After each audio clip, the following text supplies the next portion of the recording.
And without further ado, I'd like to introduce this great historian, this Detroit historian, this Detroit icon, giving his flowers now, the great Michael Imhotep. All right, thank you. I didn't expect an introduction like that from Brother Omar. All right, thank you.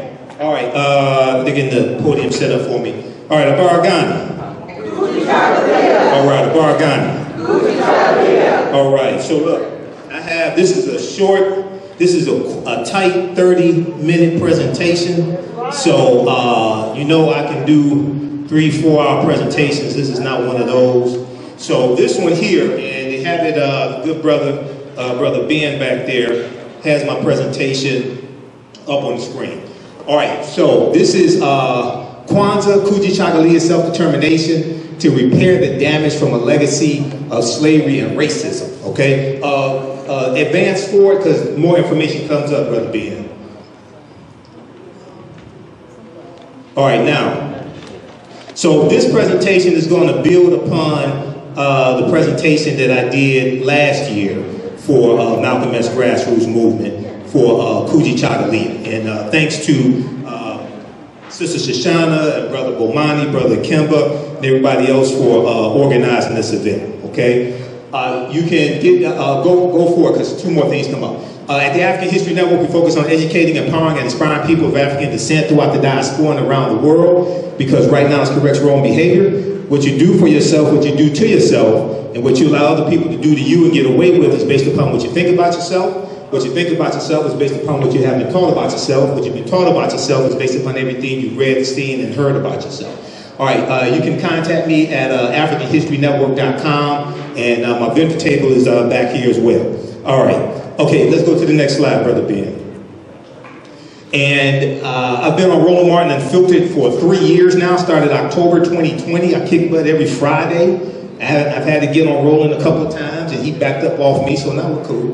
I just guest hosted Friday, December 15th. If you missed that, go watch that show. I'll be on tomorrow. We're going to have our year-end wrap-up show. I still do the African History Network show Sundays, 9 p.m. to 11 p.m. Eastern Standard Time. 9/10, flipping their format to white supremacist radio does not stop me, because I have my show before I even started on 9/10. So it's okay with me. I have 1 million followers on my Facebook fan page, the African History Network, so they didn't stop anything. This is why you got to own your own stuff, okay? I'm cleaning it up because we're in church, but that's why you got to own your own stuff, all right? Now, anytime I speak, I know I may say some things that are outside the circumference of some people's awareness, and I learned this from one of my teachers, Dr. Ray Higgins of the African Village. The space inside, I usually say something like this: the space inside this circle represents my realm of knowledge. Everything that I think I know about whatever I think I know is represented within the circumference of this circle. I must keep in mind that there are still things to know that exist outside the circumference of my own awareness. So just because you know everything that you know about what you know does not mean you know everything there is to know about what you know. There's still things that exist outside the circumference of your own awareness. Okay, now, very briefly, usually I go deep into the history of Kujichagulia, but I got 3 important topics to deal with in this tight presentation. So you've seen that presentation before, so we're going to skip over some of that, okay? Second principle of Kwanzaa, second principle of the Kujichagulia, to define ourselves, name ourselves, create for ourselves, and speak for ourselves. Now, as Dr. Wade Nobles correctly taught us, power is the ability to define and shape reality and have other people accept your definition of reality as if it were their own. Next slide. So this is Dr. Maulana Karenga, and we know that Kwanzaa was created in 1966 by Dr. Maulana Karenga and members of organization US. I talked to Dr. Linda Jeffries to verify that history, who's one of my teachers. That information is also on organization US on their website as well. Okay, next slide. Now, Kwanzaa is not a religious holiday. Kwanzaa is a Pan-African cultural holiday, Pan-African, African-American cultural holiday that focuses on FCC, Family, Community, and Culture. Family, Community, and Culture, celebrated December 26th through January the 1st. And the name Kwanzaa comes from the Kiswahili phrase, Matunda ya Kwanzaa. And the word Kwanzaa is a Bantu word, just like the word Wakanda. Wakanda is a real word. We find that in the Kikongo language. Wakanda is Bantu, just like Kwanzaa is Bantu as well. For more information, visit the website, officialkwanzaawebsite.com, officialkwanzaawebsite.com. Next slide. Okay, now, also for more information, for introductory information on Pan-Africanism, I recommend Pan-Africanism for Beginners by Sid LaMail. It's not the only introduction, but it's a good one. I read that back in college, in the early 90s, Wayne State University. Pan-Africanism is an ideology that African people around the world and throughout the diaspora should be united. It deals with social, cultural, political, economic, material, and spiritual aspects. It doesn't matter who your colonizer was or who your colonizer is, because sometimes we get caught up and think one colonizer was better than the other. I think we're better than other people who were colonized by somebody else. No, they're all colonizers. This is what I was explaining when Queen Elizabeth II died. I said, and don't take this the wrong way, but when Meghan Markle married Prince Harry in 2018, and black people were sitting up there crying, talking about how beautiful the wedding was, I said she married into a family of colonizers. I'm not calling them colonizers because they're white. I'm calling them colonizers because 100 years ago, England controlled 1/5 of the world population. 1/5 of the world population was colonized by England. She married into a family of colonizers. Right. All right, now let's continue. What we're going to do, let's see. Okay, go to the next slide, brother. And what I want to do is go to the slide after this one right here. Next slide. What are first fruit celebrations? Now, Kwanzaa is based upon traditional African first fruit harvest celebrations that were practiced in different African cultures, okay, throughout history. We can also find first fruit celebrations in large African empires like amongst the Zulu or Amazulu in South Africa, in Southeastern Africa like the Matabele, the Thonga, and the Beba. Kwanzaa builds on the 5 fundamental activities of continental African first fruit celebrations: ingathering, reverence, commemoration, recommitment, and celebration. Now, in preparation for me to talk about that history of Kwanzaa, I read Dr. Maulana Karinga's book, The African American Holiday of Kwanzaa, A Celebration of Family, Community, and Culture. This comes from pages 16 through 17, but I read the whole book. Go read that, because a lot of people say Kwanzaa is made up and different things like that. Next slide. But all these holidays are made up. This is why I explain to people, all these European holidays are made up. I explain the history of all of them. Read Dr. Shakamusa Barashango's book, African People and European Holidays and Mental Genocide, book 1 and book 2. This is book 1 here on the screen. Okay, next slide. Now, 3 main topics I want to deal with in this very tight, short presentation. And then you can come see me after the presentation at my vendor table out there, because I have a lot of information for you. 1, last year for Kwanzaa, second day of Kwanzaa, I talked about the California Reparations Task Force study, their 500-page initial study. And I said when the final report comes out, I'll talk about that. The final report came out June 29th, 2023. It's a little more than 1,000 pages. They make over 115 policy recommendations. So I just want to just give you a little introduction to that. Secondly, this past summer, when we celebrated Juneteenth, I talked about how we had to use Juneteenth as a tool to educate America on a history that people are passing laws to suppress the teaching of that history in schools. Okay? And the history of Juneteenth is directly related to repairing the damage of a legacy of slavery, racism, Jim Crow, segregation, etc., what some people call collectively reparations. Third, what's been going on in Florida with the attack on African American history in Florida and Governor Ron DeSantis, okay? And what's happened recently is that African American churches have started teaching black history in the churches as a result of the Florida Department of Education and Governor Ron DeSantis. I just did a broadcast December 17th breaking this down. So these are just 3 quick topics that I want to deal with today. Okay, now, go to the next slide, brother. Okay, good. This right here.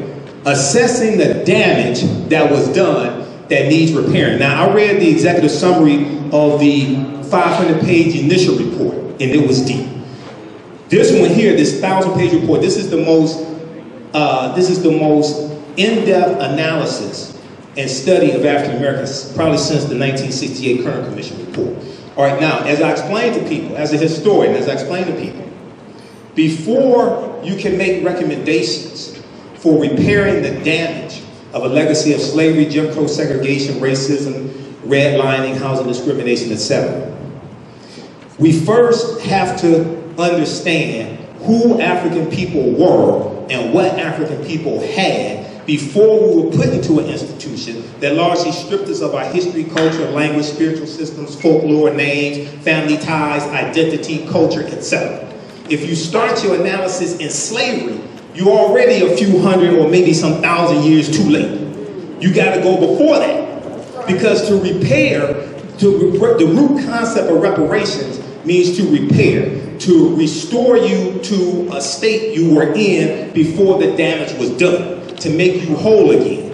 If you just look at us as enslaved people, you're going to miss a whole lot of this, okay? Number one. Number two, the California Reparations Task Force, the report they released June 29, 2023 is a little more than 1,000 pages.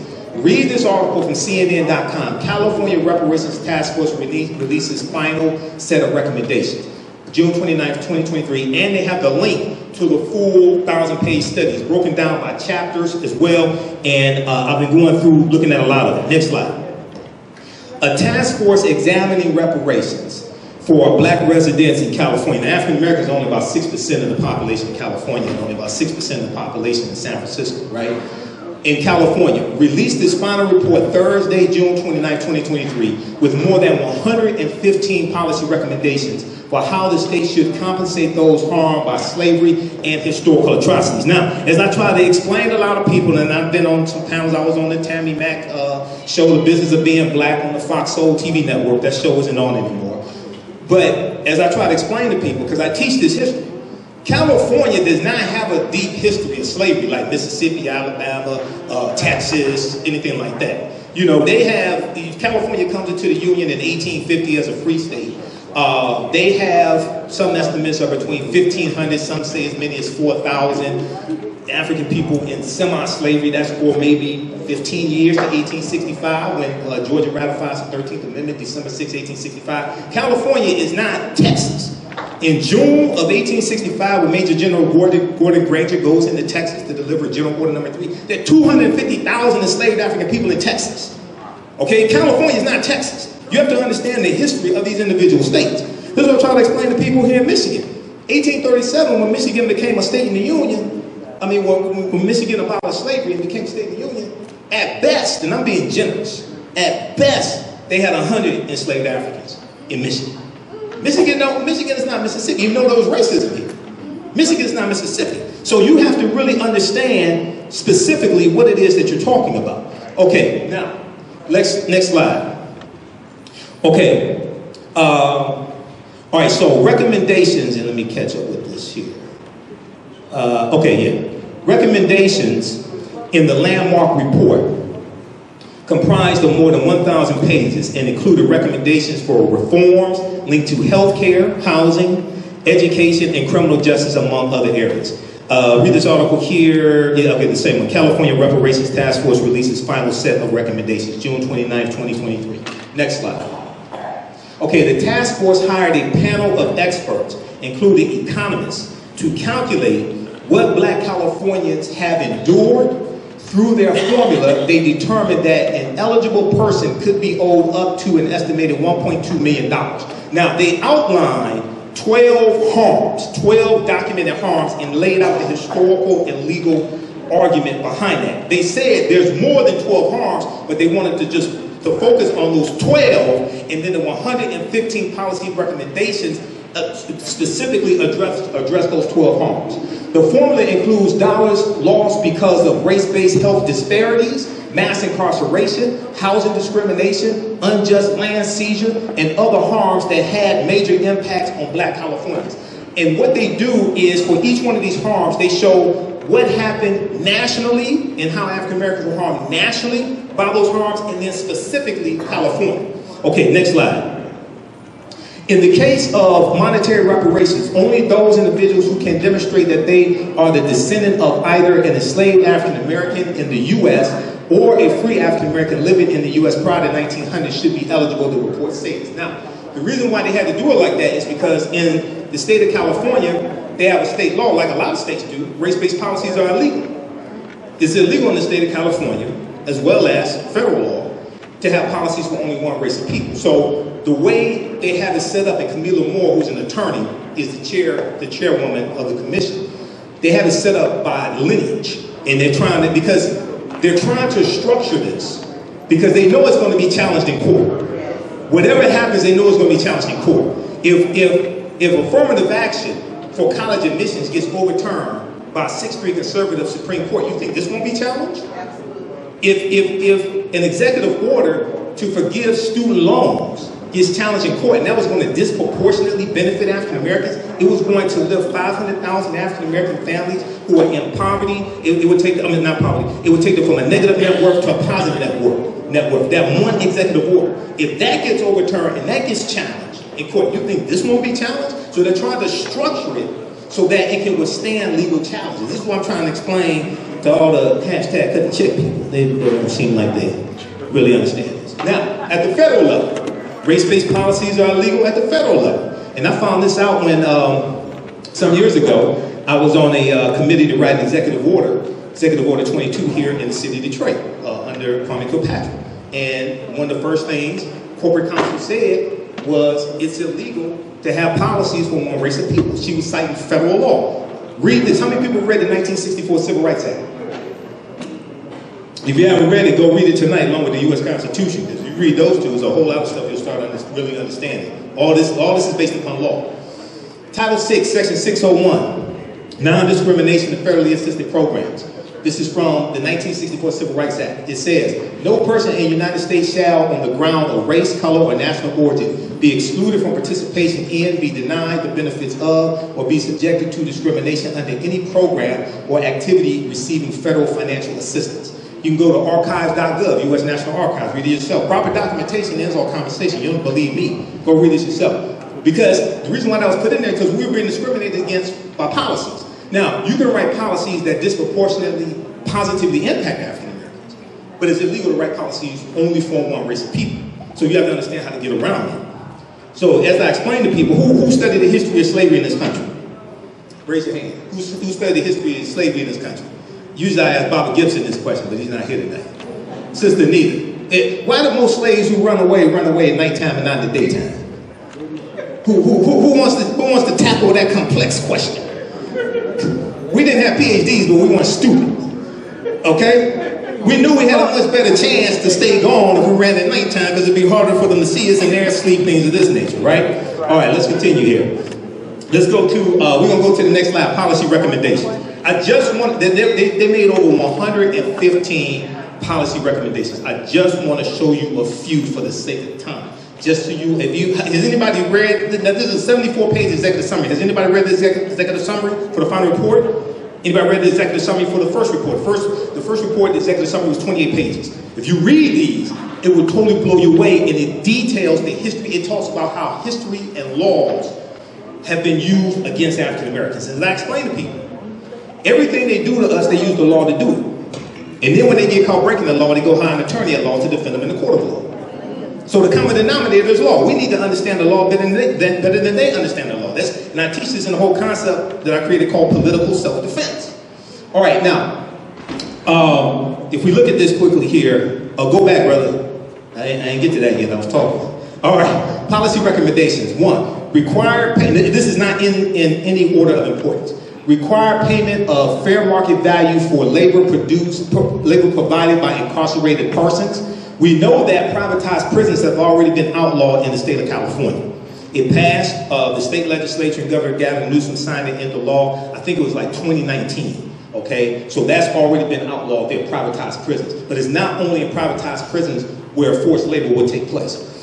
Number 2, fund community-driven solutions to decrease community violence at the family, school, and neighborhood levels in African American communities. 3, establish and fund community wellness centers in African American communities. One of the things they deal with is the psychological damage that racial terror has had on African Americans, not just in California, but across the country. Next slide. Next slide. Next slide is eliminate legal protections for police officers who violate civil or constitutional rights. And they talk about qualified immunity, okay? All right, next slide. They have a whole section on addressing the racial wealth gap, okay? This is just a snapshot of what they lay out here. Wealth is what you own minus what you owe. And this is the key to economic security. It is what enables families to build a better future? Wealth functions in many ways. It provides economic stability during lean times, like during economic recessions. It opens doors to improving quality of life. It is a dam against the food waters of economic catastrophes. It provides access to political power, and it allows us to live and retire with dignity. Next slide. Okay, now, if we just look here, this comes from page 650. Establish and fund community wellness centers in African American communities. As discussed in chapter 3, throughout the history of the United States, racial terror has played a critical role in reinforcing and perpetuating the badges and incidents of slavery. Enslavement was followed by decades of violence and intimidation intended to subordinate formerly enslaved African people and their descendants across the United States. Racial terror, especially lynching and the threat of lynching, pervaded every aspect of African American life during and after slavery. Quote, California is no exception. The state, its local governments, and its people have played a significant role in enabling racial terror and allowing its legacy to persist here in California. Okay, next slide. Okay, now I'm gonna fast forward through some of this here. Yeah, because this comes up on the 12 harms. I want to show you the 12 harms here in just a second. But let's look at this. California's unprecedented reparations report details 150 years of anti-black harm. So the report offers a comprehensive look at the impacts of enslavement and generations of discrimination on black Californians and black Americans more broadly. It finds that the damage to black communities is extensive and that a variety of intentionally crafted policy, this deals with laws, intentionally crafted policy, judicial decisions, law cases, court cases, and racism by private actors has created a widespread exclusion of black people that has not been sufficiently addressed at any level of government. Okay, next slide. Okay, we're going to go to, let's see here. I want to go to, let's go to the next slide. It says California report highlights a history of moral and legal wrongs. Okay, right here. This deals with the preliminary report, okay? The 500-page preliminary report. Over 13 chapters and about 500 pages, the interim report's authors recount the moral and legal wrongs the American and Californian governments have inflicted upon their own black citizens and residents, noting how slavery and subsequent discrimination have exposed black communities to racial terror and political disenfranchisement, left them with inferior outcomes in health and wealth building, and relegated them to segregated neighborhoods and schools. Okay, next slide, right here. So these are the 12 harms that they lay out. Then they deal with the history of that, and then they make recommendations to address these harms, okay? Number 1, enslavement. Number 2, racial terror. 3, political disenfranchisement. 4, housing segregation. 5, separate and unequal education. 6, racism in environmental and infrastructure. Like when you had the U.S. Interstate Highway Acts in 1952 and 1956, that drove 41,000 miles of interstate highways all across the country. They ran through 1,600 African-American communities, wiping out homes, going through Black Bottom, going through the Fremont District in San Francisco, and also in the 1970s, going through what was left of Black Wall Street in Tulsa, Oklahoma. They're talking about things like that. 7, pathologizing the black family. 8, control over creative, cultural, and intellectual life. Next slide. Number 9, stolen labor and hindered opportunity. 10, an unjust legal system. 11, mental and physical harm and neglect. 12, the racial wealth gap. Okay? Okay, next slide. Now, there's a good article from AssociatedPressNews.com. I talked about this on Faraji Muhammad's show, The Culture, on Roland Martin's Black Star Network. And I've talked about this on my show as well. There was a study that came out, the Pew Research Study 2021. 30% of Americans are against reparations. I'm sorry. 2/3 of Americans are against reparations. Only 30% of Americans are for reparations. Only 30% of U.S. adults surveyed by Pew Research Center in 2021 supported reparations for slavery in some way for descendants of formerly enslaved people, 77% of whom were African Americans who support reparations. Support among Latinos and Asians was 39% and 33% respectively, and white Americans had the lowest rate of support at 18%. I wonder why. Now, also, there's a study that came out in April 4th, 2018, the 60th anniversary of the assassination of Dr. King. And this was I think this was a Gallup poll. 40% of white Americans felt that African Americans could be equally as successful as white Americans if we just tried hard. I'm serious. Go research this. Don't take my word. Go research this. I've talked about this before on my show. 40% of white Americans felt that African Americans could be equally as successful. They skip over history of racism, discrimination, they skip over the Homestead Act of 1870 that gave 270 million acres of land, okay, for 124 years. They skip over things like this. Skip over 246 years of slavery, okay. But this is who you're dealing with, okay. All right, next slide. Now, I was on a panel discussion for equal justice. Which one was this? This was for another social justice. It was environmental justice organization. It was a couple of years ago, and I was on a panel with African Americans and Native Americans, and we were dealing with a shared struggle, a shared history, and a shared fight for reparations and Native Americans getting their land back, things like this. And the question came up: why haven't African Americans received reparations? Here's just a few reasons. Okay, one, Americans are very ignorant of history. Seriously, regardless of race, Americans are very ignorant of history. Two, the real history of this country and harm that the legacy of slavery has done is not taught in schools. And now you have a new attack, this whole anti-critical race theory attack, which is suppressing this teaching. And the sister to that attack is the big lie with the voter suppression laws that are being passed and have been passed, especially after the 2020 election. Now, three, even though progress is being made, many African Americans don't understand how to get reparations law and the legislative process. For most of the arguments for reparations are moral arguments, not legal arguments. Laws get challenged in court and can be overturned. All you do, look at the executive order for student loans. Okay, that was a good legal argument, but you're dealing with a 6-3 conservative court. There's a whole history of why 6-3 goes back to 2016. Nobody wanted to listen to me. I tried to tell you. Okay, this next slide. So I'm about to wrap this up. Let's see. Read this article here. Now, this is a good piece from CBSNews.com. A crisis of civic education. Most Americans don't know what's in the U.S. Constitution, and they go out on the street and ask a number of people basic things about the U.S. Constitution. How many members in the House of Representatives are there? How many branches of the federal government are there? How many Supreme Court justices are there? A lot of people are just clueless, okay? When asked how many people are in the House of Representatives, one woman guessed and said 12. That's 435. One woman said 12. Another answered that she didn't know. One man guessed 80 and asked the same question. Well, it's 434 because little Georgie got kicked out. Okay. Now, these questions are all stuff Americans learned or should have learned a long time ago, but many people tend to forget this information, and many Americans have not read the Constitution in years of ever. So go to loc.gov, Library of Congress website, and also archives.gov, read the U.S. Constitution. Especially if you read like the 12th Amendment, which changed the Electoral College, then you start understanding, oh, that's how it works. That's why they have voter suppression in Michigan, Wisconsin, and Pennsylvania. Because it's not the national popular vote that matters, it's the popular vote per state. And, you know, everybody know how the Electoral College works? And you know it's after the census. Yes. Right. And you know that the census distributes $1.5 trillion per year for 10 years based upon census results.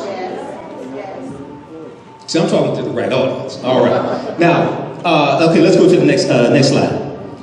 This study right here, one of the things I've been talking about is because so many people are challenged when it comes to history. Okay, now go to the next one. It says racism has cost the U.S. $16 trillion. Because we got to fast forward. Go to the next one. Right here. Stop right here. This is an example of what I'm talking about. Okay. When you study the history of racism, especially anybody ever studied Bacon's Rebellion, 1675, 1676 in the Colony of Virginia, and it was a rebellion against the wealthy Virginia tobacco plantation owners. There was a rebellion by enslaved African people, free African Americans, white indentured servants, poor whites. And in December 1675, they burned down the town of Jamestown, Virginia. You ever studied that? Bacon's Rebellion? Now, I don't know if that was the inspiration for the song, The Roof is on Fire, but I think it may have been. This study right here from Citigroup Bank shows how racism is hurting everybody. But if you understand why the term white was introduced into the county of Virginia after Bacon's Rebellion and then through the other counties, it was to put the poor white people on Team White to fool them so they can keep oppressing them, and they put laws in place that treated poor whites and enslaved Africans or African people differently. Racism has cost the U.S. $16 trillion Citigroup fines. This is from CBSNews.com, September 23rd, 2020. America could have been $16 trillion richer if not for inequities in education, housing, wages, and business investments between black and white Americans over the past 20 years. Not 246 years. They're just looking at from the year 2000 to about 2019. They're just looking at that, okay? New research concludes. The study released this week by Citigroup Bank is the latest in a body of research that attempts to quantify the economic impact of systemic racism that all these people running around saying doesn't exist, including Negroes. Saying it don't exist. Oh, really? Okay. Let's see who you married to. Now, Citigroup arrived at a $16 trillion figure after estimating. Next slide. After estimating, okay, black workers have lost $113 billion in potential wages over the past 2 decades because they couldn't get a college degree. 2, the housing market lost $218 billion in sales because African-American applicants could not get home loans. And then also, you saw the report from CNN about the discrimination coming from U.S. Navy, I think U.S. Navy Credit Union, when it came to applications for home loans going to African Americans. Research that one. 3, about $13 trillion in business revenue never flowed into the economy because black entrepreneurs couldn't access bank loans. Now, what this shows is how racism is hurting everybody, even though we get the brunt of it. It's documented how racism hurts everybody. Now, then it goes on to say this. What's more, the U.S. could have $5 trillion in gross domestic product over the next 5 years if those gaps and others were closed today, the study indicated. The gaps they're talking about are laws and policies. All right? Okay, now, go to the Juneteenth slide very quickly because I'm about to wrap up. Go to the Juneteenth slide. Juneteenth as a tool to educate America about history being suppressed. Okay, some of this I just got to skip over. When I teach about the history of Juneteenth, Juneteenth can be used as a powerful weapon to educate America on a history that is being suppressed in many schools. I talk about 4 elements: health, history, economics, law, and politics. All of our Juneteenth celebrations. Juneteenth is not black folks' Independence Day. It's not a day to get off work and get drunk and eat ribs and things like this. We got to have some teaching and learning going on. We have to use this as a weapon, okay? Deal with the history of African Americans, understand economic empowerment, understand how laws and policies impact us, and understand that politics is the legal distribution of scarce wealth, power, and resources, and the writing of laws, statutes, ordinances, amendments, and treaties, the adoption, interpretation, and enforcement. Next slide, which is the last slide. Next slide, come on, right there. I did this broadcast December 27th, 2023. In response to Governor Ron DeSantis, the Florida Department of Education, them attacking the social studies standards and putting out nonsense like slaves benefited from skills that they learned during slavery. We came from highly sophisticated civilizations.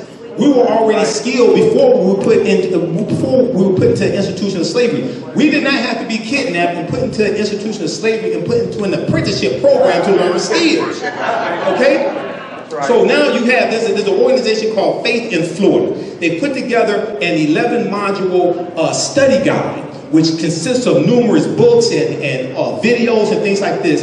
And hundreds of African-American churches in Florida are now teaching black history to fight against Ron DeSantis and the Florida Department of Education. Now, I've been saying this is something that needs to happen. We should have already been doing this. I know some churches do, but on a wide scale, we should have already been doing this. But not just churches, fraternal organizations, sororities, the Masons, Eastern Stars, all types of community organizations, okay? So check out my website, and you can listen to everybody, exactly. But at the same time, as Dr. Carter G. Woodson correctly stated, he said the history of African Americans has to be taught in every school across the country, not just for us.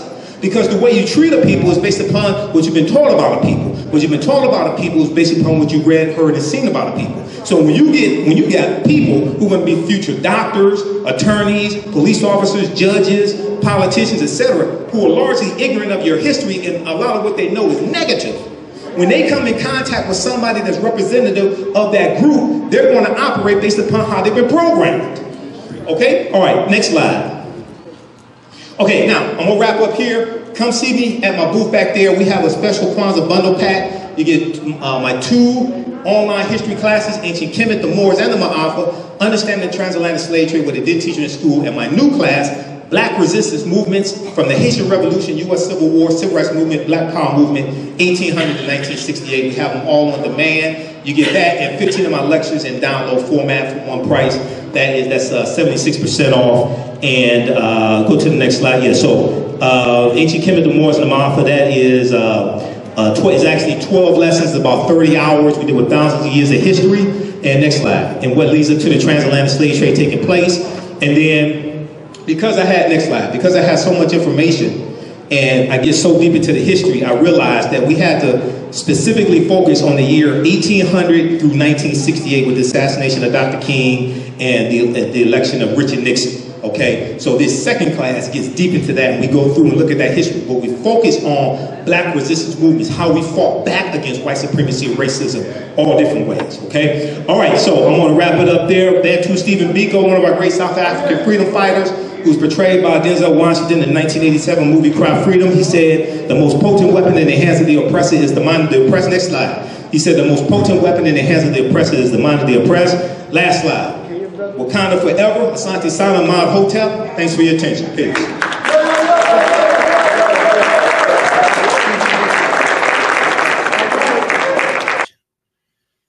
All right, visit our website, AfricanHistoryNetwork.com, AfricanHistoryNetwork.com. You can support the African History Network. $, the AHN show through Cash App and through PayPal as well, paypal.me/the AHN show. So we have our Cash App link here right on the homepage of our website, as well as PayPal. So that helps us keep doing the research, stay on the air, keep broadcasting, etc. Pay some of the bills. Register for the fantastic online history course I teach on Saturdays, 4 p.m. Eastern Standard Time. Now, we do the sessions live. All the sessions are archived and recorded. You can go back and watch this anytime. And even after the course is over with, you'll still have access to watch the class. Ancient Kemet, one of the original names for Egypt, the Moors, and the Ma'afa, understanding the transatlantic slave trade, what they didn't teach you in school.